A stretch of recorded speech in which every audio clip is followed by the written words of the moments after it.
This is the new episode of Hot Take Point Made, aka whatever will we say next could be an alternate title for the show. Now, obviously, we're going to do it the usual way. We've each got a hot take at minimum each. We'll go around the circle, and then we will weave in your fan hot takes. If you are a subscriber to the Last Free Nation Discord, we'll get to that later. So, obviously, there's lots that people could discuss at the moment in CS. So, gentlemen, what is the first take going to be? Who wants to volunteer their take? If I could do it, because I was thinking between two of them. Like, I have one for NiKo, which is obviously on the bingo card for everyone. By the way, can I just say at the outset, is it salty now that you're like fucking beefing with him or whatever? Like, is it salty by any chance? Okay, right. It's actually not. I think we go with it. Just lead with that one, because everyone wants to hear you say something about NiKo. So come on, what are you going to say? All right. He will never win a match. Come on, where are you going on this one? No, it's not salty. I would say if NiKo becomes the IGL today of Falcons, he would have a better IGL in career than AWPer in vitality. Ooh. Okay. Right, give us the reasons. Go for it. Okay. All right. That's definitely a hot take. It's definitely a hot take. He's surrounded by superstars right now. Besides him, obviously, right? Yeah. He has m0NESY, who is declining a little bit, but he's still considered a superstar at the moment. kyoSuke, who is obviously, we don't need any kind of introduction or talking too much about him, right? So he has two great players around him already. Removing Kicks and taking his spot would free up space for a proper anchor in maybe Bit, maybe, whoever, I would say Bit, which would put him in a kind of a rotation, similar roles to what AWPer has right now. So in that terms, they're pretty equal. The only kind of joker card is that ZywOo, right? Because he's better than kyoSuke and m0NESY, but and Rob's a little bit. I guess he's there. When it comes to comparison between those two players, NiKo has the advantage in almost all categories, except for maybe experience, I guess. But they are also long term on the scene, the tier 1 scene. Both of them. Both of them have won different events and being in different teams, international and otherwise. In terms of shooting, NiKo wins that by a large margin. In terms of game sense, NiKo wins that by a large margin. In terms of raw skill, NiKo wins there, and mechanical skill, obviously, NiKo wins there again by a large margin, right? In terms of age, NiKo beats him, obviously, because he's younger. Every other aspect that you can think of, that maybe I forgot something, every other aspect, NiKo has the advantage over AWPer, right? The only advantage AWPer has right now is he has ZywOo and I guess Robs. But, when it comes to superstars, right? The prodigies, the whatever you want to call them, right? So if NiKo takes that role today, and he accepts his fate right now, that he is not NiKo from, FaZe and so on, and Maui Sports and so on, that he dropped a little bit, take a little bit of a step back, similar to what AWPer did after he became the IGL, and focus himself. His form, individual form, wouldn't drop. I think it would raise a little bit, because now he made a final step. Everything is got together. He has an organization for a long time. He has superstars, young superstars in m0NESY and then kyoSuke. He can pick any anchor that he wants because they have unlimited money. So nothing is stopping him from taking this role and dominating for the next 3, 4, 5 years. And all in all, when you combine all of that, how long is AWPer the IGL of Vitality? Maybe 3 years ish? It's been longer than that. No, since 2021. Right? Yeah. So it's a fourth year, right? Four or five, yeah. No, more than that. It was 2020. Because let me think, it was when the Alex guy left. So yeah, I'm pretty sure Alex it was during the COVID period, right? I think it's around 2020, then, right? Yeah. So 4.5 years, I would say. Let's round it up. Sure. To 5, maybe. I don't, whatever. Right? Apparently, it was in May of 2020. Yeah. So say 5 years. 5 years, yeah. So if you take the next 5 years with NiKo as the IGL, he would have 32 maybe. m0NESY would be 25. kyoSuke 23. Next, somebody else as an anchor like Bit, he would have 26, 27. and whoever they get, right? This team would be able to dominate with him as an IGL. I don't know about the coach and stuff. We're not going to get into that one. That's a separate matter. But him as an IGL has all the qualities, the perfect timing, the perfect players around him, the org that supports him, obviously, with unlimited amount of money. So it's the time to do it. If he does it today, he's going to, at the end of his career, he's going to beat AWPer in accomplishments and in basically anything that's related to the IGL of the team. Right, go on, Maui. I mean, yeah, this is crazy. I mean, I think AWPer has proven himself to be one of the top 5 in-game leaders of the modern era, which is a term I'll just keep using to refer to everything CS:GO and after. I don't really. I can see NiKo being and Falcons being better off for NiKo becoming the in-game leader. To jump to the conclusion that he's immediately going to succeed and have the length and duration of success as AWPer across the gravity of the achievement is you're pulling me on for a pretty wild ride here. The 2 majors that AWPer has won, the Grand Slam that he's won. I mean, as a leader, I'd say his career is definitively better than what it was as a player now for AWPer, and that's even including the fact that he won a major before he became an in-game leader. I do get the angle though that Falcons is going to set him up for success. I also get the fact that he's got 2 prodigies that he's working with right now. I mean, he would immediately have 2 guys that are, I'd say, top 12 in the world pretty easily. I'd say Kiosuke is a top 10 rifler in the world. Monesi, despite the fact that he's in a little bit of a slump, he's still a top 5 AWPer in the world for me. So the tools he would have at his disposal are already great.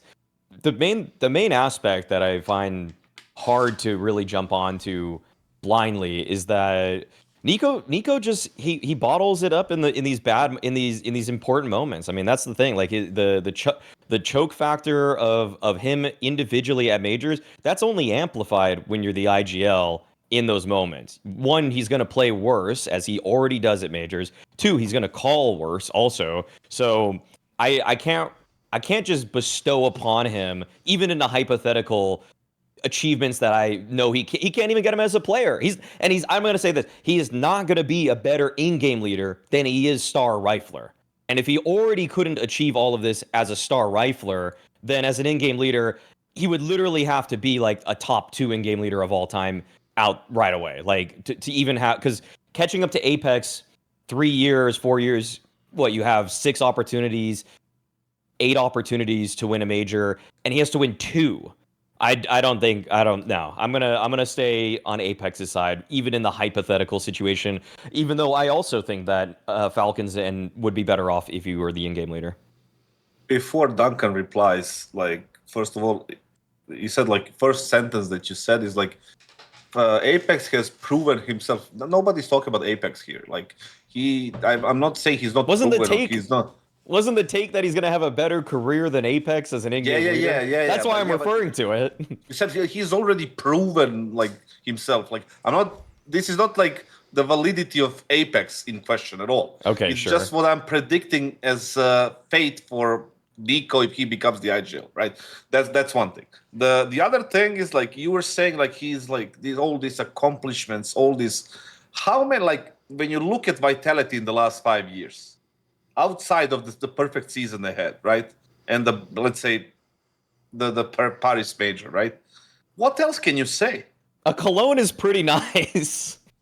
No. A Cologne victory is pretty nice from last year. Which year? They won that last year. That was like the only thing they won last year, which is why it was seen as a disappointment. But then you can say that NiKo won with Huxi the year before it. Like, I'm saying, like, outside of those little things, is there 2021, 2022, 2023? Like, what are we chasing here? In 23 is when he won the Paris major. By the way, just so you're clear, Kassad, you're now making Maui negotiate. You're the one making the take of it. You tell us what's happening. Why the fuck's he telling you?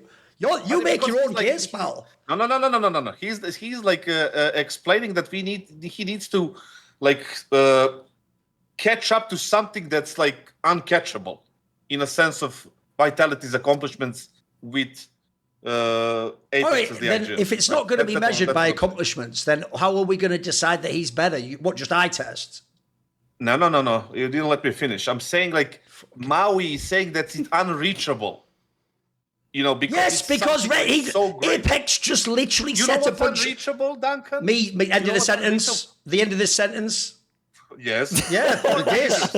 You interrupted me before it. It's not even your part. We're doing it again. All right. It's all good. Whatever. It's Okay. I can't be All asked. right. Okay. Don't ask questions you don't want answers to. They're not fucking rhetorical. When you say, he's saying it's unreachable. Yes, Apex just literally set a bunch of records, Kassad. By definition, no one in history has reached those records. And I acknowledge them in the last season. So if you then say that you also think it's so if you also think it's unreachable, that's why I'm saying scrap accomplishments. Then, mate, tell us what would make him the best IGL out of the two. Listen. This is what I'm getting at. 4 years from now, NiKo has an IGL 4 years from now with these players. So he has like the same amount of time span, and then what happens? Yes, he would reach what Apex reached with Vitality in terms of accomplishments. In terms of accomplishments, yes. So in 4 years from now, he will have won 2 majors, 37 series in a row, 7 events in a row, been team of the year twice. Won no. I asked you out loud. Did you mean the accomplishments? Then I listed the accomplishments. Yes. Which is it? Is it the accomplishments or not the accomplishments? All right, you want to define it like specifically? Titles. You're the one majors, defining it, Grand mate. Slam. Go for it. All right. Yeah. I mean, you asked the question. So he's going to win everything. Titles, yes. Yeah. Majors, yes. Grand Slam, is there a Grand Slam anymore? Let's say there is. Yeah. I'm assuming it'll get picked up by someone else or something, or maybe the one that's obviously unreachable for me is the what is 30 series, 37 30 games without a loss. I mean, you're not counting the best of one, or are you? It's series. The series. It's a series Either way, I don't think like NiKo's winning. I don't think I'll even go. NiKo will not win 30 matches in a row as an IGL at any point in his career. Can I say a thing? Like, that's what I'm saying. That's the one that I don't think anybody will break. Okay. But in terms of titles, I'm pretty sure that with this lineup, right, with this approach from Falcons, money all in, superstars, whatever, right, he can do it. Even though I'm not a fan of NiKo right now, I'm telling you, people know. I wish for them to lose every fucking game from now on. And I'm cheering actively for it. But I'm saying it like as a logical thing, right, in my mind. Are you done? Right? Yes. Right. Well, first of all, that is probably the hottest take ever said ever on the show, maybe ever, because you've just made it almost impossible. Secondly, it's also actually sort of a shit take because we have to wait 5 years to find out if it happens. Spoiler, there won't be a show in 5 years, Kassad. You can't be proven wrong or right. Like, that's why it is both the hottest take and the shittest take ever said on this show. Like, it would be like me going, tell you what, in 2040, someone will be way better than fucking Simple and Z. Who gives a shit at that point? I might be dead by then, mate. It doesn't even matter, So again, it's sort of an unfalsifiable premise. But here's the thing. That's actually what the show's about. Kassad is doing really hot takes. Now, I will say this. I will agree with what you said at the end. I don't agree that this is just a logical conclusion. That is a mental statement. But the idea that there is some rationale to why you're making the point, I do agree with. The problem is, this is why it's the hottest take ever. Because you've simultaneously actually set some real-world milestones that are incredibly hard to reach. And you've also built up this whole angle of this is an entire house of cards built on ifs from the first one. So the first one is NiKo as an IGL. He isn't an IGL. Even when he did it the odd time in phase, he even said himself he didn't want to do it. Then when he did it that one time where they couldn't take Huxley to the fucking Dallas, he also didn't want to do it. Huxley had to go to a wedding or something. And then after this, he still hasn't yet ever said he actually is going to do this role. So we're assuming he one day decides, I want to be an IGL. I'm going to do it, like you say, properly for 5 years. Basically the rest of my career, I'm going to be an IGL. Right? Unfortunately, even the idea that as an IGL he'll be awesome isn't actually proven. I would say it's got a good chance, but it's definitely not like set in stone because actually you can't necessarily put it this way, doing the odd event. This is the trap that all of them fall into, bro. You know what? I'll just say it right now. I'll bet there was an event before. Maybe it was the first one he joined where they didn't tell you this, but maybe secretly you did IGL Team Liquidate an event when Nitro was still there. And that's what on some maps. And that's what made them think, hey, you could just do this full time, bro. But as every fucking great player that tried becoming an IGL finds out, mate, first of all, you may as well write the first year off. It's very rare you win in that one. That's the hardest one. And then you've got to go through all the shit every IGL does. What What about when you change players? What about when your star falls off? What about when your map gets figured out? There's a million things. What about when the game gets changed? So, first of all, the idea that NiKo will be better at IGL than AWPer. Look, I don't think AWPer is the GOAT, but I'm with Maui. He'll be top 5. I think he's earned it both in terms of like eye test, inference of what he does in the game, stats in the game. He's got a lot going for him, right? So we are setting the sights pretty high. One problem I already have is I believe that NiKo, that's why I'm so surprised to me he's been a fabulous secondary caller in his career. I think he might be one of the best secondary callers ever. He's probably slept on in that regard. I also think, like the Dallas event, in small bursts he could probably do IGL in. But I always think the guys who haven't become an IGL full time don't know how fucking boring and what a grind that job is. I always say IGL I'll use the same analogy I use for AWPers. People think AWPing is, I feel like AWPing. Oh shit, I'm hitting all these 3Ks. No, AWPing is you start a game of Dust 2, you're on CT side, you lose the pistol round, you lose the ecos, you buy an AWP the first second it becomes available, which is all of your money. You have no head armor, no grenades, and then you peek out somewhere and you get fragged immediately. Good luck enjoying the rest of that half. Welcome to being an AWPer. That's what Kenny has had to do, Zimu had to do. It fucking sucks, and that's why people love to be AWPers temporarily, like NiKo and Pimp, by the way, and then they very quickly go, shit, I better get my ass back to rifling. So same thing with IGL. You never know if they can even hack it, mate. So that part's, or even the IGLing's in question. Then go to the part, as you say, the obvious lore of it, by the way, is the fragging part, right? What if it's like Dallas? What if NiKo can call this sick game with all these stars, like you're saying, and he's like fragging out himself, he's like an EVP as a fragger? That part is a massive if. Because I can tell you, some of the greatest fraggers of all time, not when they were washed, tried being IGLs. Mate, bro, Shocks tried it and it ruined his game forever. He was crap as an IGL. I think the only one I've ever seen, there's only 2 I wrote down that I've ever seen that made it. One was Twists, and quite frankly, I think he just wasn't a good IGL, so I think that's why his fragging was as good. I think he just did his own shit still. And the other one, ironically, is actually probably Cadian, but that's also because Cadian wasn't that great a player before he IGL'd. He wasn't Zimu, he was just sort of a streaky AWPer, wasn't he? So if those are the only 2 that ever made it and kept their fragging, I think you also, in this reality we're trying to project forwards, have to imagine NiKo's fragging would drop off. He wouldn't have as much of it. I mean, you're even pointing out there, if you kick Kixan, you probably don't even keep NiKo in the same roles, you probably move him around a bit. Maybe he's just entry pack player, or he follows up, or maybe even the support, who knows. Then there's also the other angle which goes, who are we recruiting instead of him? Like, are we getting some world-class anchors? The idea, is that the notion? Are we getting some like Bit or Yimfat here? Something, is that the idea? Jimpat's going to come in? Yeah, an anchor, 100%. Like, look, I'm not sure which that one. That anchor part has to be a world class. That part plays to your favour. Yes, he has the prodigies, and in theory, he has a team that's unlimited money. It's like Real Madrid, like I always say. You can't fail if you're those teams. Eventually, you get better players. You should eventually have the right combo. The problem, obviously, here is that also will be pretty tricky to IGL, bro, because he'll himself be the IGL, not the star. Every other team he IGL'd in, bro, he was still one of the stars. He still had all his roles. And then secondly, it sounds like, but fans think it's easy mode to have prodigies. Mate, yes, someone like Monacy takes a lot of decisions out of your hand that, like, Alexi B has with Wonderful. You have to do that if you've got Monacy. But when you have multiple prodigies, it still can be tricky, You are still herding cats. Like, that's the reason why everyone worships Phil Jackson. Nobody thinks he invented anything about basketball, but he was some sort of a master of playing with people's minds and balancing temperaments and knowing who to be, like, kind to and who to tell you sort of, like, fuck with and enrage them, etc. Like, that's a really hard world as well. It's a psychological world. You'll have to basically, in this analogy, you'll have to be on the same page as his coach, won't he? And they'll have to work together, etc. I'd even throw that out there, by the way. I don't know. I can only speculate. I don't know that NiKo's the most coachable player ever. I get the vibe he just sort of like listens, does some things, but I think players like him don't even think coaching is a thing like we do. I think it's just they think it's a support role. We think it's like you're in charge. You know what I mean? You see the difference? Yes. Yeah, I would agree. I would agree that he's not the most coachable player. Which isn't to say he's uncoachable, you'll notice. I was very careful how I said that. It's just, the difference is I think there are some players that are mega coachable, Yes.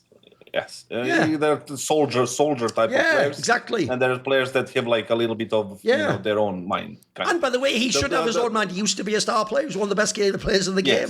But the thing is, like, all these things that you pointed out kind of plays into favor with him as well, because he has been through it all, right? When it comes to like phase, semi-IGL, successfully or not, doesn't really matter. Sure. He should, in theory, matured a little bit as a person. Sure. To realize some of these things and gather the experience that he needs.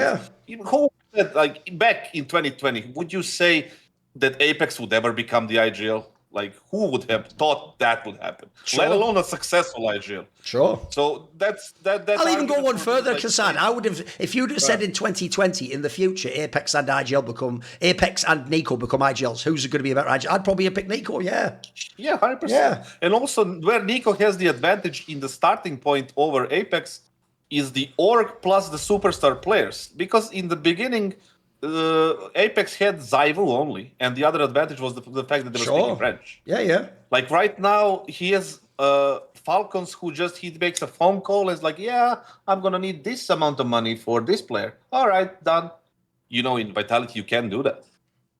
And that's the advantage that he has over people. Why I mentioned the unreachable and untouchable, what do you call it, goals or... Put it this way, it is very unlikely he hits all those numbers of how many majors, how many... for the serious things, that's unlikely. That's unlikely. For the majors in 4 years, too, that's not that hard, right? I would say it's still very hard. It's not impossible. It's not the impossible. thing is, like, in 2021, Navi was the best team, right? Remember that? Yeah. In 2024, it was Navi who is the best team together with Spirit. Okay. Nobody mentioned Vitality in 2024. They did, but in a context that they were like not winning enough, right? They were good, but not winning enough as they should be. That's the context that the people were mentioning Vitality, Sure. and Zyvo was the other one. 2023, well, that was a successful year because of Paris. The 2022, I can't really remember. Was it FaZe? They weren't that good. They weren't that. Yeah, FaZe was the team of 2022. Yeah, Vitality so wasn't those very good. like, you know, those. I think we are just the accomplishments that are really good are like shining over through all these years, which I don't think is. All right, here's the thing. On the one hand, kassad, I know what you mean. He has essentially 2 extra years to build up like Apex. But here's the other point that I'm making. That can also play against him, which is, I don't know if he can go through those 2 years if he has them like Apex. Do you know what I mean? If he has 2 years like that where it's rough and you're doing everything you can, you come in second, you can't win. A lot of people won't get through that period, mate, especially if you were NiKo at any moment now. Because there's the other thing about NiKo. Go check his stats, guys. Everyone's, he's in touch. You do know he's like something like the 6th highest rated player of the last 3 months or something. Yeah. Like, it's the same with Monacy. These guys, you all see the bad games because we all remember them because they're genius players. But it's like a worse version of what people do to Ziwu. Everyone's acting like these guys are washed. Like, by the way, NiKo only something like 3 months ago was fucking amazing. Like, you know, something like a couple of months before the end of the last season, he was still one of the best players of the game. In fact, I'll give you a side hot take. It's less hot than yours, though. Actually, if anything, from what I've seen in NiKo, it looks like you could keep going for a couple more years as a top player. If anything, I would go the other way and say, mate, if you were going to do this sort of a move, you probably should have just stayed with Hunter, your actual cousin that you were always insane with in 2vx's and clutches. And I didn't become the IGL that you could frag, but it's like a guy with a brain similar to yours who's right on the same page with you. You could discuss it all before the game. It's like he could half IGL the game for you, and then he could still even frag. I would say that's even probably a better angle. But again, it's not in Falcons, true. That's over in fucking like, G2. It also, one of the things that I wanted to say instead of this one was the fact that like he should have stayed in G2 in these kind of situations. Hunter would just take over the IGL. I think they could get it would be exactly the same. Maybe or they should have maybe tried it before the end. And just for maybe they should have done it at the end of 2024. For the viewers, like just one short sentence before we move to the next hot take is the fact that like this is me speaking logically in my mind. When in reality, if there is any justice in this fucking world, Saudi Arabia would run out of oil tomorrow. But I mean, that's a hot take in itself, bro. A little bit political, all right? We don't tend to go there, General. That opinion doesn't represent Last Free Nation. That's kassad's opinion. Oh, my God. Okay. All right, so anyway, by the way, put it this way, I don't mind it because it is a mega hot take, but it's not a totally ridiculous one. It's not like me saying Kenny S would qualify to the Paris Major or something. That's a hot take, but actually I even said that was just a funny fan take one. You know, I agree, there's some logic to it, but it's obviously a massive reach because you have picked someone who has set a lot of massive benchmarks because you're doing the whole career. So yeah, it'd be hard to put it that way. But by the way, I do agree NiKo probably should be IGL at some point in his career. So let's see. Yeah, right, before we move on. Obviously, in this analogy, it sounds like kassad is sleeping on Apex as an IGL, and he'd forgotten. So, by the way, I was kind to you. I left out the part where you said, well, NiKo won Cologne with Huxley, not as an IGL, mate, so that's irrelevant. So, I know your brain quickly reached it, but he won no Cologne. That was irrelevant to this argument, but I'll let you live on that one. I didn't bring that one up. But, speaking of sleeping on stuff, the only way I want anyone to be sleeping when it comes to this show is using a wonderful man to sleep. What's great is they've sort of cracked everything that you could need in sleeping apparatus. Because you're going to think, why would I need a mask? I just go to bed and close my eyes. No. One of the reasons why in the modern day so many people have insomnia and suffer from an inability to go to sleep or stay asleep is things in your environment like passive sounds, your computer whirring, the lights on the front of it flashing, the modem flashing. Maybe you have like a bunch of stuff plugged in, like your phone charging that's making a sound, or it's got a light in there. By the way, any light that streams in from your curtains, if it's not pitch black outside, is going to potentially affect you. Ideally, the best way to sleep is in complete darkness where no light is reaching your eyes at all. And that is where this is mega, because the whole purpose is it's not just a mask that goes like that. It's 2 eye cups and they go around your eye. So it never touches your eye. You'll never feel anything on your eyelid. It doesn't irritate you. So it's not like a plain mask where you have to get used to it and you have to not move too much and you can't, a bit of light's coming in. No, this goes fully around your eye in the same way as a headphone goes around your ear. This goes totally around your eye without irritating you, but no light can get in. And the best part is, it's Velcro, so you can adjust it to depending on how wide your head is or how small your eyes are together.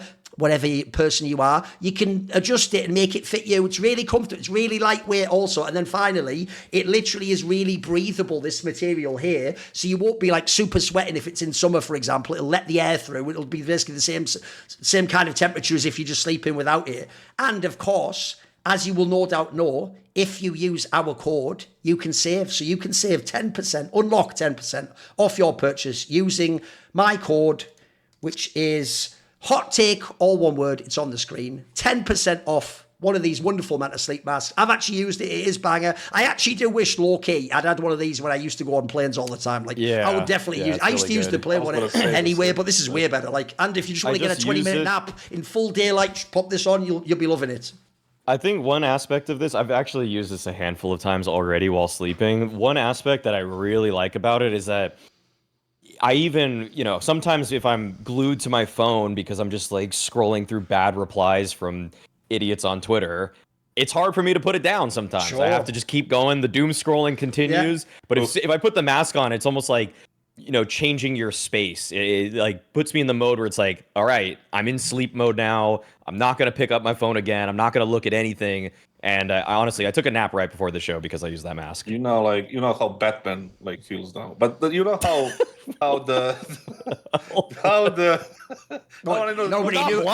Nobody cared who I was, so I put on the mask. You mean Bane or something? I don't know. Yeah, Bane, okay, Bane. Maybe something like that. Yeah, that's gotta be it. Yeah. When I put it on, it's like, now the thing is like how I know the company is good when the stuff arrives to Serbia. I know the company is good. Oh, okay. They sent you one, right? Okay. If you're, I got it like a few days ago. The thing is like if you manage as a company to get something to Serbia from a foreign country, that means that you're doing something good. Right. This is the end of the ad, but I will confirm, Kassad, if people don't know, for some specific reason, Serbian addresses are a nightmare. You know how Maui, if I was in the UK or you're in America, it's almost the same. Like state means county in England, postcode is zip code. In Serbia, for real, it's like the Eastern European thing where you're sending it to like a district and then a building and then, mate. And the problem is, I know what you mean, Kassad, when people go to like a big form online and put all the data in, you could see how that can get mixed up and it goes to the wrong place or they don't know, does that mean the building? I know what you mean. It actually is more complicated than people know. Because I did work with some people from Serbia and Payne was like that too. I did the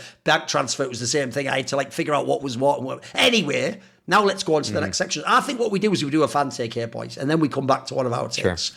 So this fan take, I'm actually going to lead with, to counter Kassad's insane hot take that will never be proven right or wrong, and one might not even all be alive when it ends, and who knows. We're going to actually go with a fan take that I'm going to tease you. I actually think it's a pretty interesting one. So if you want to submit a fan take, subscribe to the Last Three Nation Discord, and then there is a section called something like Crewmates, and basically it has a bunch of channels, and you can submit to any of the shows. You can submit to Summoning Insight in League of Legends Hot Take Point Made. You can submit to this show. You can submit to the Four Horsemen. We don't do them that often, but sometimes we do questions at the end. So a question coming in from Breaketh. This is interesting. He says, Neo and TaZ would have more success coaching as a duo, similar to how they led and captained the OG Virtus Pro, the Polish yin and yang of coaching. Gentlemen, what do you think? This is more of a thought experiment. This is more of a thought experiment than it is an actual take. I don't know how you make one of them the head coach and you make one of them the analyst, and then sometimes for other tournaments you can switch. I suppose it's almost like having a bench for your coach. I don't really, I mean, it's cool because actually it plays on the history of Virtus Pro and how they swapped in-game leaders. Like at one point, every single person on the team was an IGL except for Bialy. I think that, and then they basically all swapped positions, and like I think 4 of them at one point were the AWPers. Also, Bialy, the only person that didn't pick it up, if I remember correctly. Like they all swapped everything around, but it doesn't. I mean, I want to hear Kassad's take about this because I think he has probably more fundamental beliefs about what a coach should be, how it should just be one voice, and that's how I see it. I think it should just be a single head coach who can deliberate with the IGL, maybe the secondary caller, the analyst, but I would still want the coach to have the final word, or maybe the IGL, depending on the hierarchy of a team. I think this was probably one of the stupidest questions I have heard related to CS in a very long time. The thing is, like, I want to ask this: what's this person's name? Breaketh. What's that? Breaketh. Whatever.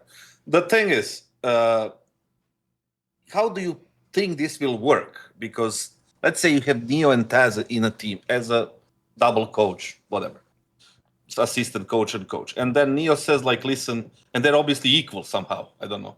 And Neo says, like, listen, I want to run this type of default with 2 people towards A, or let's say Inferno. I want to 3 people towards Banana, or 4, and I want to do a single guy in Halls. I think that's the meta right now. I think we should play against these guys this way, and whatever. And then TaZ is like, nah, I think we should play 3 towards alt middle and maybe 1 Banana. And there is a disconnect there, right? And then you have 2 players or an in-game leader who agrees with Neo and says, like, yeah, we need to, do this. But you play the other, but then you lose. And then the guy goes to Neo and says, like, listen, this TaZ guy, fuck, like, I know you were right. And then the other players goes to TaZ, is like, yeah, I think you were right, we should go like that. And then you create so much tension inside the team and so many small teams inside the team that team would implode in about a month or 2, depending on how high are they placed before the all of this starts, right? Like if they are, tier 1, tier 2, whatever. Like that wouldn't even work if TaZ and Neo would play and coach at the same time and it was a 2-man team. It wouldn't work because they would disagree. They used to disagree a lot when they were like playing together, if I remember correctly, right? Back in the days when they were playing with Luke and Cuban and Lord and whatever, yeah. So, if you said some other names, then I would maybe consider, but that would be a big question mark regarding that, because I do agree with Maui. You can't have like too many. What do you say? Too many cooks in the kitchen. In the kitchen, because it doesn't work. One wants more salt, the other one wants less salt. Like it doesn't work, and then you create problems inside the team and small teams. You need to have a head of the team, a captain, a coach, a manager. Like it wouldn't work. It's okay if there is a a hierarchy between the people, and you say, listen, TaZ or Neo. Let's say Neo is the main guy, and so let's say, listen, TaZ, I'm delegating this T side of this map to you. I'm not gonna get involved. I'm delegating it to you. You run it by me. We're gonna discuss it. If you're gonna let you do your thing. If it doesn't work, you come to me again. We all do it again. But I'm delegating this responsibility to you, and that's the only way it would work. But if both guys are just running their own styles and on their own ideas, it would confuse the hell out of players for one, and it would attract, like I said, it would attract a lot of traction, and arguments in the team. It just wouldn't work. It would be a disaster, and the team would die very quickly. Right, I'm gonna, because that's gone heavily against Maui Maldi. I'm gonna actually say I'm in favour of this take. I like this take, and here's why. I will say, it seems like how people interpret this is based on how they interpret what he said, because he did say as a duo, and then he put yin and yang or whatever. And obviously, in the yin and yang single, they're totally equal, aren't they? The amount of each, and they're just blending together, and they even have a bit of each colour in the other person's quadrant set. Now, I will say, my assumption though, Kassad, maybe I'm being kind to this person by doing so, but I think it's somebody who's watched my content. He's taken some of my narratives and he's tried to do what you call narrative analysis instead of actual like game analysis or tactical. He's just using like ideas, like the same idea before of like NiKo was pretty good when he did IGL in a little bit. What if he did it full time? You know, it's like that. You can see where the basis is coming from. I agree with you though, but that's what I was going to say anyway. It depends how strongly he's stressing the word duo. If he means, as you're suggesting, it's like a two-headed coach, that does sound like the worst idea ever. As in, I even think if you took the two best coaches ever, take Zonic and Blade and have them both have equal power, I also think it would never work. Like, there's a reason that in League of Legends they came up with the best line for this. It probably comes from another sport. In League of Legends, the line went that it doesn't matter if all 5 people do like a bad strategy as long as they all do the same strategy. But if 5 people all do what actually might be 3 good strategies, that's worse. Like, it's better to all be on the same page and all like know what you're all doing. So I do agree with that. But I would say I'll take what you're saying and run with it. If what you're doing though is it's actually like an NFL coaching staff, and essentially TaZ is the head coach, and then in this analogy, look, I guess technically in CS the IGL is probably actually the offensive coordinator, but let's imagine, as you say, he delegates to Neo. Like, this is how I'm visioning it, right? Using the narratives, I would take it that TaZ should be the head coach, because if you don't know, as a player, TaZ is, for good and for ill at different times, legendary for being the guy who gives the epic any given Sunday speech before the big match. And the reason I say for good and for ill, there's times teammates didn't like that, mate, and thought it was shit when they were losing, but there's also times when they won some really epic matches and they probably had tears and remember that very fondly, you know. I do think he actually has a charisma. I think you've even seen it with how some of the players have talked about him. Like, I do think he has a charisma which, beyond what he knows about the X's and O's of the game, is real. Like, I think there's very few coaches or IGLs could have the charisma TaZ does. So if you want him to be the head coach and essentially literally be like the really big picture and the vibes and things like being the guy who holds people accountable and, you know, challenges his star players, that could work if you then, in my opinion, had Neo essentially be like the best analyst ever. His job is come up with the tactics, work with the IGL on the, you know, the literal X's and O's of what we're going to do. Obviously, TaZ directs it all. And then the notion would be, because personality-wise, they are quite different, Neo would be the guy where, if TaZ is the guy calling you out because you haven't done what he needs, Neo would be the guy who goes one-on-one with you separately and goes, you listen, I know how he is. He's not trying to get at you. He thinks he can do so much more. And if you do these things specifically in the game, I think it'll make him happy, actually. You know, I could see that part of the yin and yang sort of working together. Again, we're doing pure narrative analysis here. Like, I do think, actually, by the way, in their careers, it's one of the reasons I've never brought up that I actually don't think Neo's a very good coach now, mate, is you have to understand who Neo was as a player, right? Think about who he was in both games. In 1.6, he was literally the most transcendent player to ever play the game, and he had the craziest longevity of anyone ever. Like, I'm not joking. I think if 1.6 kept going, him and GetRight could have just been good, like, forever. They're the most crazy longevity players I've ever seen. So I think in 1.6, the problem is this. When he would IGL sometimes or not, the one thing that was never a question was, is he playing like shit and should he be kicked? So he's never experienced, by the way, people telling him, like, hey, get your shit together or we're kicking you. He's the only one, as far as I know, that team was never getting kicked, mate. In fact, the whole time he had the twists, man, thing of like, I can also just leave and go to another team. There's international teams of like, Fnatic want me, mate. You know what I mean? He had that thing that no one had in 1.6. Then the other angle is, if you go to CSGO, true, he wasn't a star in CSGO, but he was like the most selfless support player probably ever, bro. Like, this guy, all he did was throw utility. Like, if people don't know, I'm pretty sure he's the one who invented half the smokes they threw in VP that everyone thinks a genius, you know, like, he knew I used to watch him on the stream. He used to know every fucking lineup. Back when, by the way, when pros didn't. Like, I would watch Olofmeister, and he was throwing no smokes or like the one window smoke on Mirage. Neo was doing those in like Scream games, mate. He would know all the latest shit. He would be right on the cutting edge. So I could even see this sort of playing out. Meanwhile, TaZ, I can tell you, he is spicy. Like, he's not the guy who's just going to ease off. In fact, there's a speculation. I think in G2, TaZ did come in knowing he wasn't like the top guy at the job and he'd never done the coaching job. And I think the first season he went to like, boys, I think he tried to sit back and not interfere too much, which I think is also a mistake. If you're going to do the job, mate. Do it the way you're going to do it. And if it means you get fired, so be it. You go elsewhere. So, yes. To bring it all the way around, yeah, obviously this is pure speculation. We have no basis this would actually work. It's even more outrageous than the NiKo IGL thing. We haven't even seen this happen before. Like, we've seen them coach separately,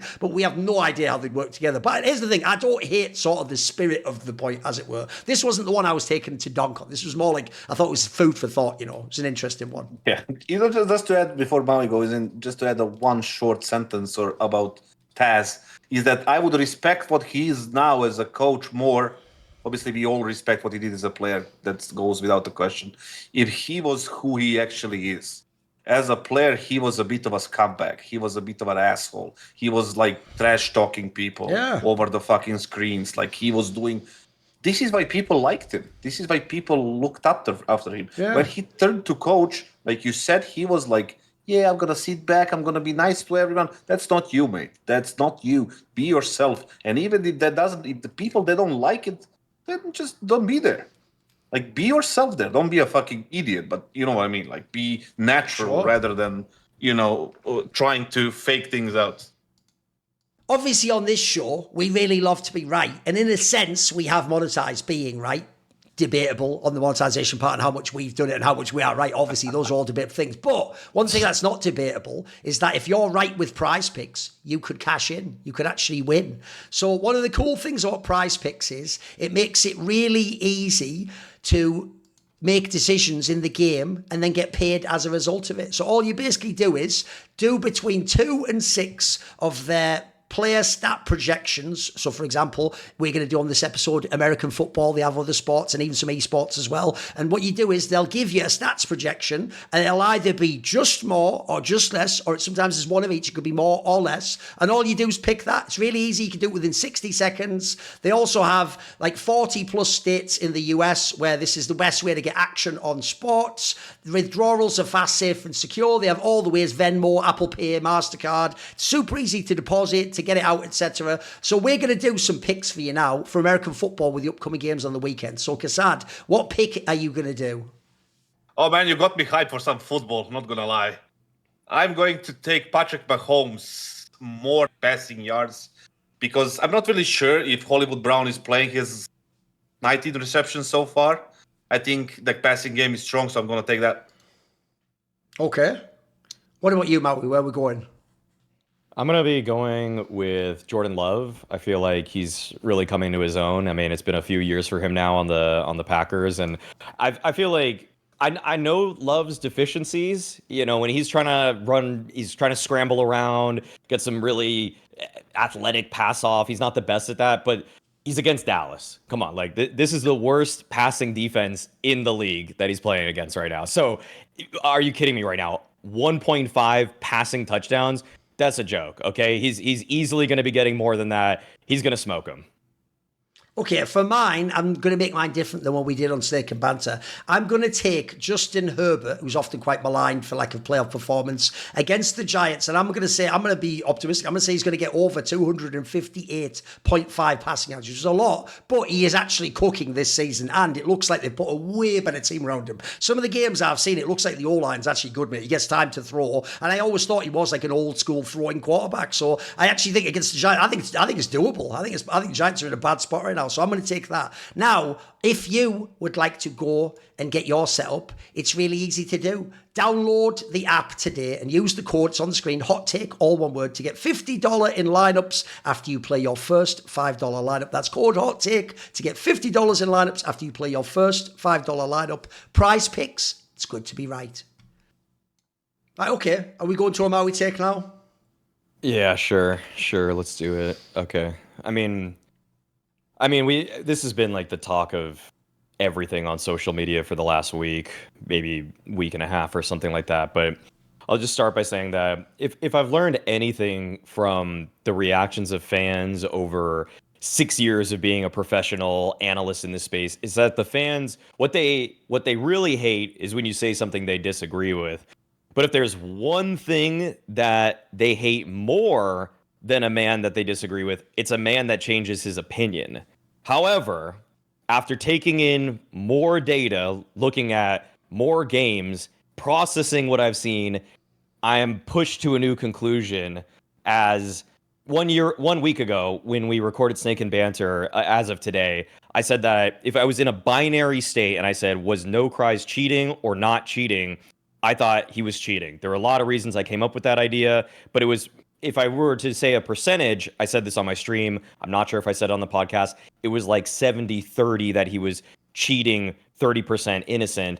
Well, now after what I've seen, looking at a handful more demos myself, not just watching YouTube recaps or anything like that, like I went and pulled up the demos myself of games he's played this week and games that he's played months ago or a month ago. I think that Nocries deserves to be on a top 20 team today, and I also think that he should just switch to becoming a primary AWPer.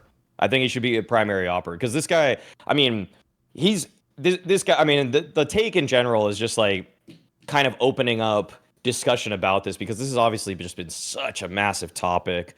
I've been sucked into the Twitter sphere relentlessly and just I've watched everybody's content on this guy. I've watched every single video I think anybody who I know has made about this. I watched Austin's, I watched Cooper's video, I watched the Bird video. I watched another one or two. Like I watched Furious's video, which I never thought I would say I would watch a Furious video, but I watched his video. I watched this guy, what's his name? Raynad?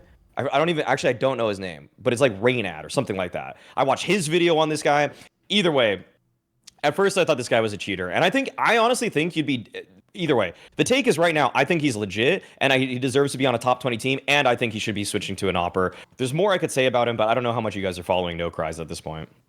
Duncan, I'll let you speak, but because I didn't, This is the problem. I don't have a take on this. Like the problem is, Maui's take is that he'd be on a top 20. I've never watched this guy play, mate. By the way, I've never made a take about this person, except that going to the Faceit office and being good at the game does not prove that you weren't cheating at home. And it will never prove it for anyone. In fact, that you cannot prove that you aren't cheating. You can only prove, even then, technically, that someone is cheating. Yep. And even then, it's just based on the terms of that cheat. Like, could be a false positive. Even with the eye test, you're going off expert opinion. So, to me, unfortunately, I can't give an opinion. I've never watched him play. I would say, without having watched him play, it does sound like a massive hot take that he should immediately be in a top 20 team. Like, even talented people, like, put it this way, I think it probably did help people like Donkey Casey at the start in the academy team and not just went, like, on day one of playing any competitive CS into, like, the real main team. So, it is a hot take, but I can't say much more than that personally. Do you have anything to say on this, kassad? Yeah, a couple of things. Like it's fair. You cannot prove a negative. Like it's nearly impossible to prove a negative. Saying like he cannot prove that he's not cheating. Like how would we? What is the comparison? I say like I'm not gay. I can't prove to you that I'm not gay. Like how can that to be the most ridiculous one? But I know it's all good. It's all good. Yeah, but how can I prove you that I'm not gay? Or true. How can you prove it to me? No, you know what? Actually, that's not as ridiculous as it sounds. Kassad might be gay. Maui, Kassad might be here's gay. the thing. That's actually not as bad an analogy. Here's why. Because technically, to a fan, the Faceit logic would be if he gets married and has a kid, he can't be gay, but he could still be. Yep. It's actually a better analogy than I realised. It's actually a good comparison. It's actually a great. It just sounded crazy. It just sounded bad at first, but I get it. It's a good analogy. Actually. It's a good analogy. The thing is, like, people need to understand. When was the Robs in Faceit headquarters? What year was it? I think 2016 or 2017, maybe 2017. So that's like, I'd say 8 years from now. Do you know how much cheats developed over the 8 years of developing? Well, right now you have so many things. I'm watching all these videos and all these things, right? But for the record, I'm not saying he's cheating or not cheating because I have no clue. Sure. I literally have no clue. But the cheats themselves right now, they have developed so heavily. Put it this way, kassad, people think it's just an aimbot or a wall hack, but in the modern day, there's a lot of different ways to cheat, right? But most of the people, they think that you just see people through walls. Yes. You just see people to fucking... Basically what old school cheats were like a long time ago. Yes, and that was like that, like, obviously. Yeah. But right now, you have aim assist. You have recoil control. You have radars on mobile phones. You have all these things that can help you become much, much better than you already are. That kid is probably good in by default, right? By default, he's probably very good. He's mechanical, I don't know. But let's say for the sake of the argument. Like this little thing, again, not saying he does or he doesn't. This little thing would improve his game by a large amount. By a massive fucking, degree. So definitely saying he's not cheating or definitely saying he's cheating without proof is crazy. Like the only legitimate thing that can happen is this kid, like Duncan said, goes to the academy team, farms there, switches to a team, goes to LAN, he farms them like any other talented player that came out in the last 10 years. Yes. Including Robs.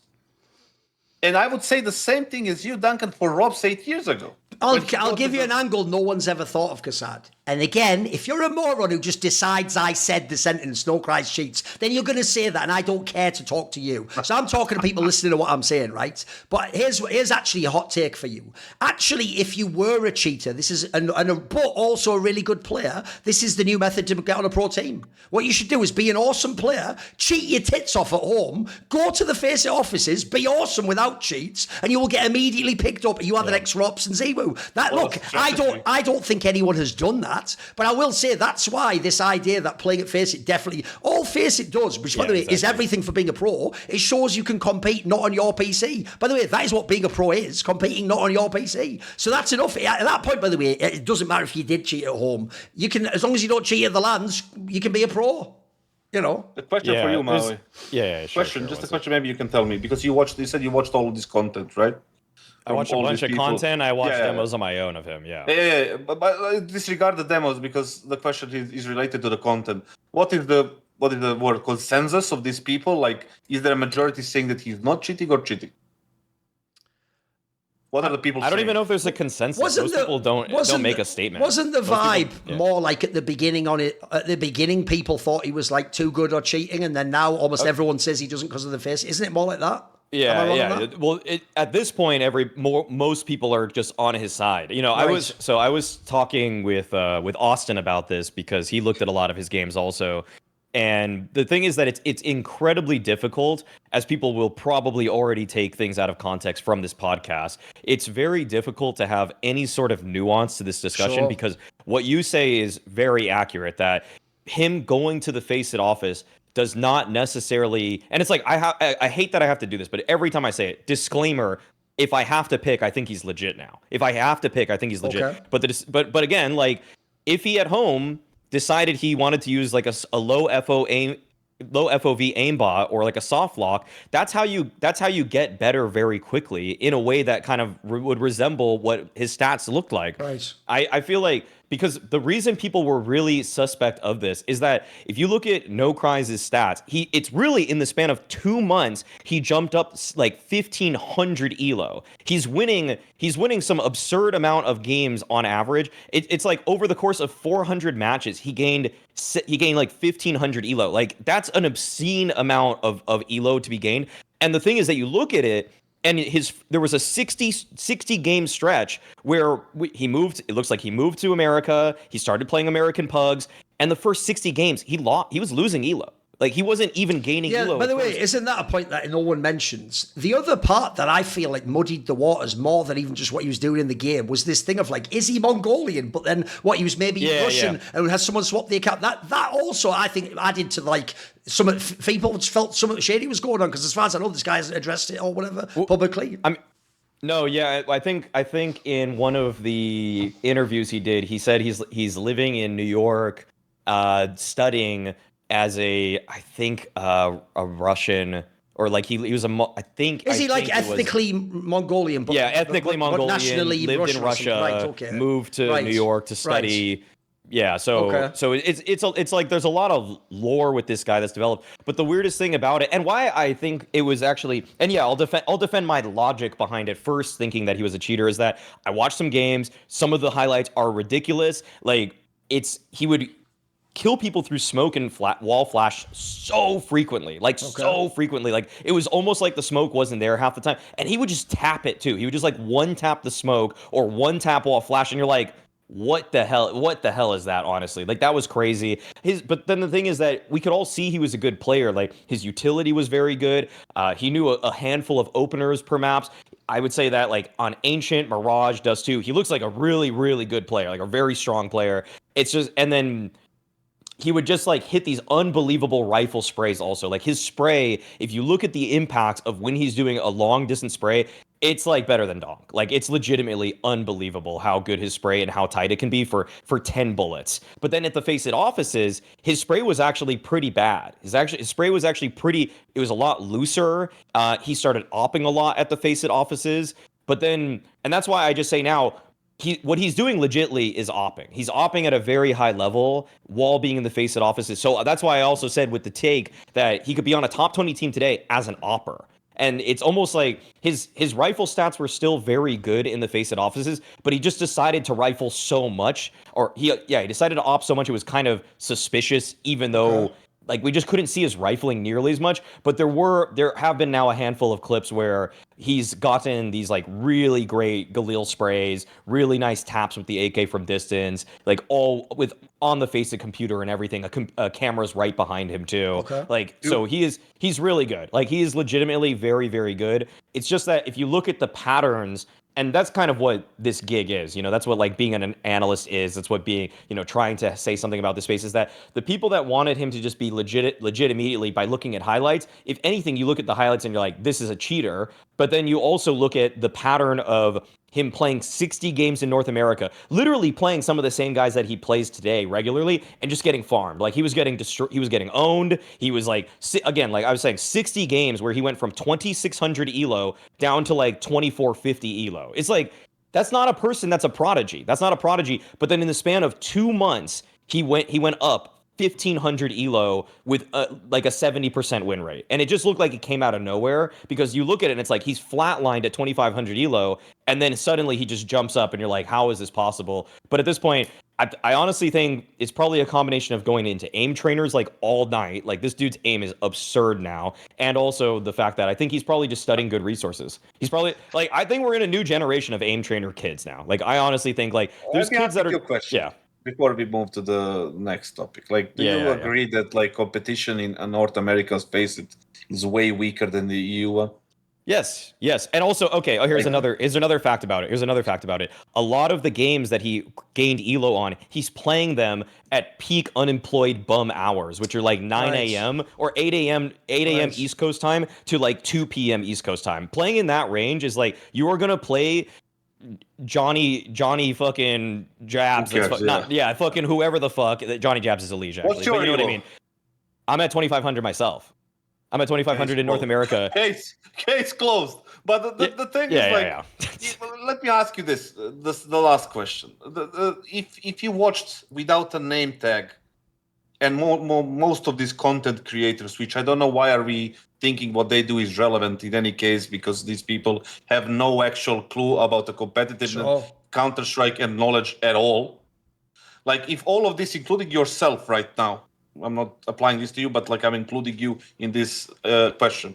If you watch the Donks games, demos, highlights, and the video clips or video demos, POVs from YouTube, without a name tag, would you say that he's legit or not?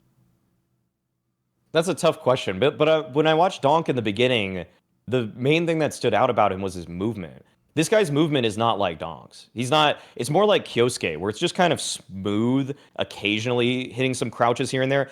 If you watch Donk and you really study what he's doing in terms of movement, he's doing things nobody else is doing. And it actually looks like, okay, this guy's got some sauce that nobody else is using right now. Would you say he's legit or not without a name tag? And the question is, all these Austins and whatever names you said, would they call him legit or a cheater? If Donk didn't exist and he was dropped on the planet today, the only thing that people would think is that he cheats at the beginning. But then as soon as you study him a little bit more, then you would start to realize, okay, his movement is actually 90%. It's probably like 70% of why he's so good. Yeah, but why did it need I've got an answer for you, kassad. Once he got to fucking basic. I think I've got an answer for this topic. So I'll actually use the two most famous examples ever. Ziwu, when he was in AAA against All Authority, when he had the chance to join G2, but they supposedly said they didn't want him, and some people inside the team, including I believe Existence, implied they thought he cheated. And then the other one is obviously Rops, because quite literally, I think it was JW and some other pros said he cheats, get him out of the fucking face it, basically. Yes. Right? The reason I'll pick these two examples is because I actually think, kassad, this is where fans do this really unfair, like retroactive take, which is now that they know that these guys won majors and were the best players and a top 20 player, now they all remind you and they go, hey, some people used to think he cheated. And it's like, think of the two people you've just given. So Rops famously didn't even have bonkers aim. He just won every bloody clutch against the best players in the world with zero competitive experience.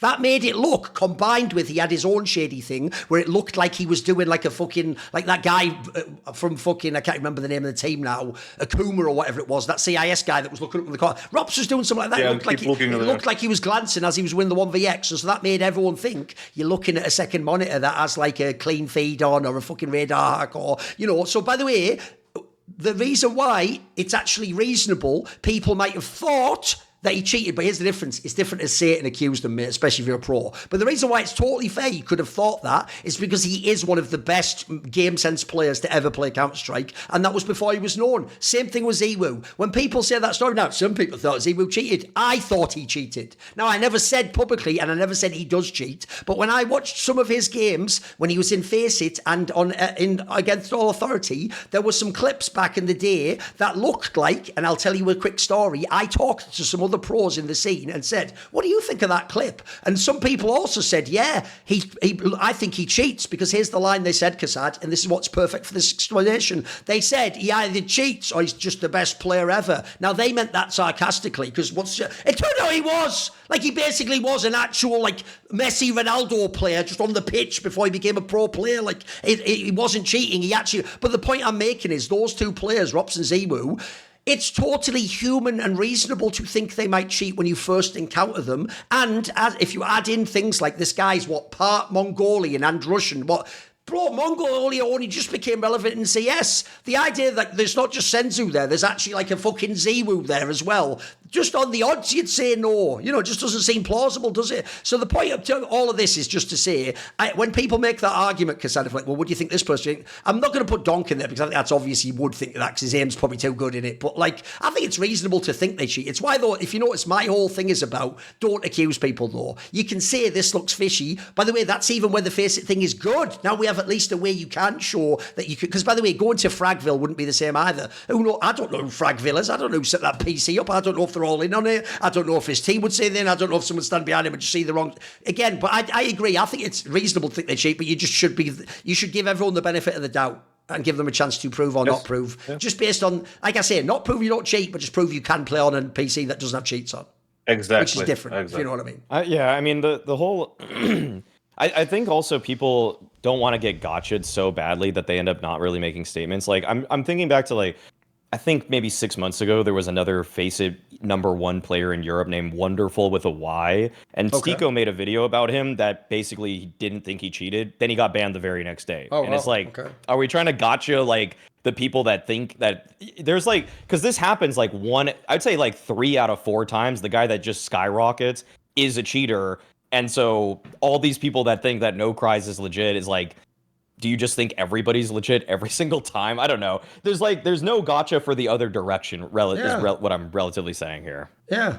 Bottom line is be an academy team, come to LAN, like to prove yourself, and everybody will, Yeah, by the way, he also did skip a LAN too. And the way, as we pointed out, the way he skipped the LAN, something came up last, is what the LAN dodgers always say. That is a famous thing they all do. You want to know something? He said that there was a family emergency in Miami that he had to go to, and on the day that he said the family emergency was, he played 10 pugs. It's like, what family emergency allows you to play 10 pugs in the same day? That there's that's just... The point is that just looks bad, doesn't it? Like, if people are building a case circumstantially, that doesn't look good, does it? Yeah.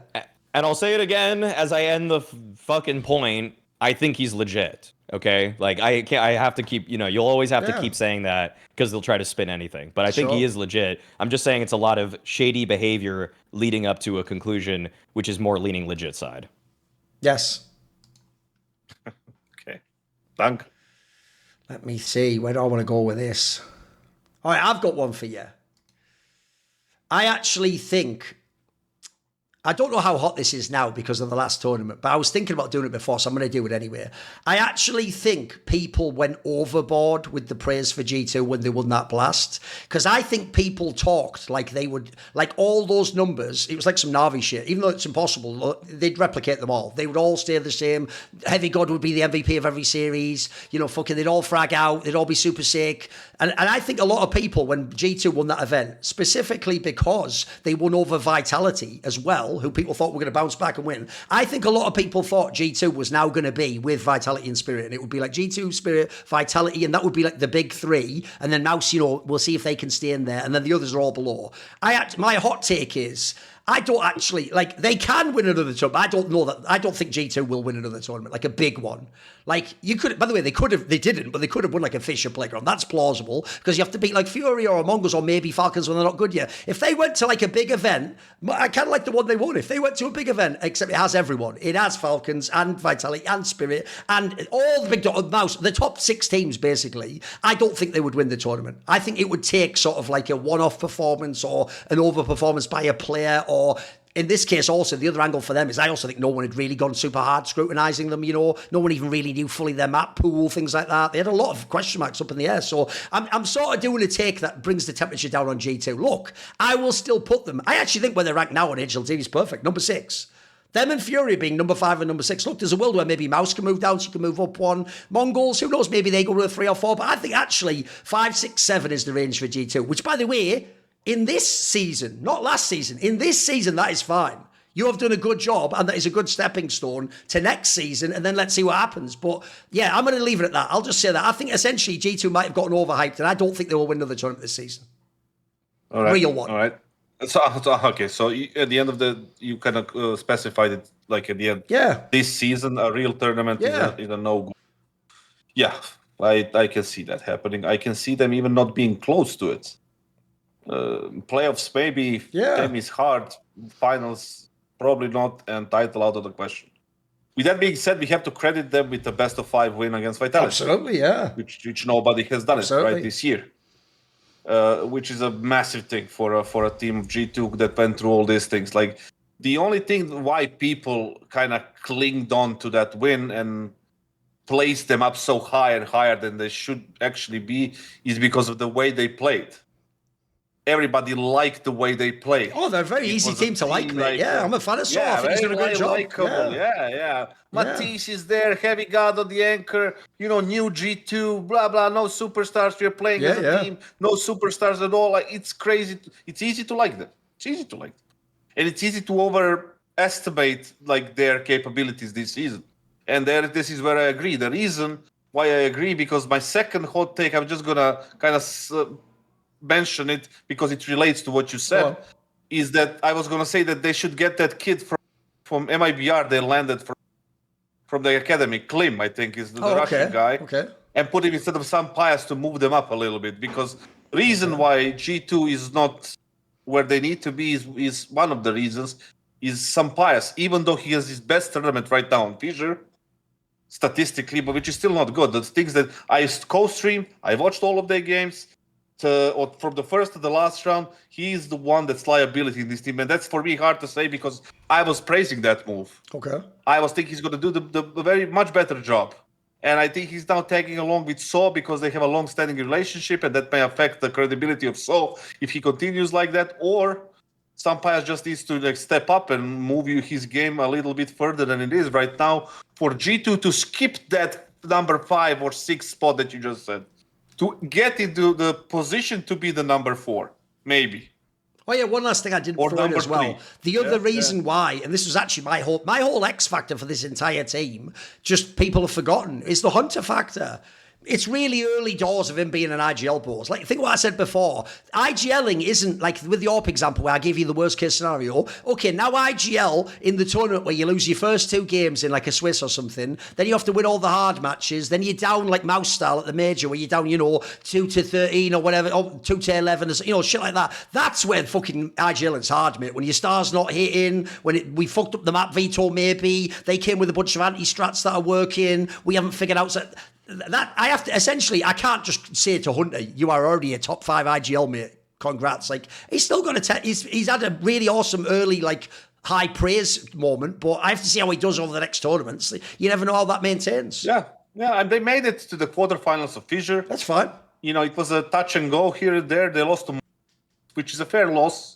I guess Mongols are, top 3 right now, I would say. For me, they're all in the same areas. That's why I think the loss is... Here's the thing, the loss is fine, but at the same time, because you didn't have the big teams, if you'd have won this, then maybe I would never make this take, would I? It would be like, wow, maybe G2 is the truth, Or if they lost in the finals against the Mongols in the best of 5, But they did lost in the quarterfinals. They kind of decreased their, value right now based off after the blast win.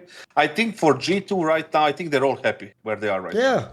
except for maybe some bias. No, it's why I also say I actually think if you take out the equation of the idea they're going to be number one, they're in a totally fine spot, mate. Sour's killing it. Like, if you do this as a transition, by the way, if you actually be realistic, I know people do that, like, you've got to believe you're going to win. Yeah, but you can also be realistic. Like, the goal for the major wouldn't even be winning it. If you win it, it's awesome. The goal for the major is make playoffs and maybe make the semis or something, or make a finals run. But I was going to say the same thing. I think that G2 is aiming right now for the arena in Hungary, in Budapest, and they should be happy with the season. Yeah. And they're aiming for that, and they're probably going to rethink some stuff for the next season, which is that's also plausible, I'm sure this isn't the final squad Saw wants. You can maybe move a piece in and out. Yeah. That can move them up. So they are overestimated based on that. I don't think, except for you, I don't think anybody, maybe the fans, I don't know. Anybody compare them to Vitality and No, but here's the thing, Kassad. At the moment, I do think fans think Vitality's falling off and they're never going to win again. I do think people think Mouse is worse. Essentially, it's only Spirit that maintains their thing because no one's seen him play in a while with a real new roster. So I do think a lot of fans think, like, if you're... But it's weird. Furia just won. I'll bet fans think Furia going to win more. I'd say the same thing for Furia. They're probably going to be, like, more limited and they need the right tournament and team. So the difference is in their team, some of the players are more established, Yeah, Maui. I mean, I think I don't know. Like, there's only a few more tournaments left in the season, so I the one tournament that I guess would be the most possible would probably be like a PGL Bucharest or maybe a CAC. I don't know who's going to which ones yet. Those are the ones you expect that a few of CAC's all bad teams, mate. Wait, the best teams there's like Fears and Team Liquid and stuff, man. That was not very good. CAC is not the tier one. The IM Chengdu, are they at that one? Yeah. Are they at Chengdu? Are they at CAC? I mean, do you have Pro League? No, they're not even at CAC anyway, so it doesn't matter, actually. I guess you have Pro League and then you have Masters in Bucharest, right? I think the only tournament that they really have a chance then is Bucharest. I think Chengdu looks a little too strong for me. There's potentially Blast rivals, but who knows who will be there. But Bucharest, there is like all the best teams there. Okay, just an assessment of G2's level for me right now. Yeah. After watching what they did at Fisher also, it's just that I don't really think that what they did, the London thing was a weird, it's hard to say it's a honeymoon because they had played a few tournaments right before that and they didn't even make it to the playoffs. So I don't also want to say that it was a fluke in the same way because I think that their level was higher than what they were showing at the initial tournaments when they were coming together. But as the system is forming now, they look to be a really strong team, but I just think people might figure out some of their pacing a little bit more. They did do some slower plays at London, but more often than not, I'd say like 70% of their plays, something's happening before a minute in the clock. Yes. It's just they're just really quick. They want to be like really speedy, pacey because they don't want to have to like develop all the later stages of the round. I don't know how Hunter wants to use all the pieces in the late round. Like he had a couple good calls I remember at London, but it wasn't like over the top mid rounding where that's what always got him over the line. It was actually funnily some bad execution on the Vitality side. That was what was really notable. Like the Inferno loss that Vitality suffered against that was like in the last few rounds of regulation. Blamesy missed an important Molotov, ZywOo missed an important Molotov, and he team flashed. And then they just kind of like capitulated in a way that was just sad. It was almost just like, and I don't think that was G2 putting pressure on them. It was more Vitality wanting so badly to reclaim their throne that they are the ones that sort of, they just fucked themselves. They fucked themselves. Yeah. And I think if Spirit and Vitality play to... Well, Spirit's hard to read because of Tenier, but I think they're better. I think they're better than G2 throughout the rest of the season. I would say this. It's easier for me to take the field versus taking G2, even if I get all 5 tournaments that they're going to play for the rest of the season. So yeah, I would take these odds. I would say G2's not winning anything else for the rest of the season. Could be an elite team. I think that'll be proven by the depth of their runs. Yeah. I mean, elite is a strong word, but like a playoff, like to be proven. Constantly. To be proven. Constantly in playoffs, yes. I would say that.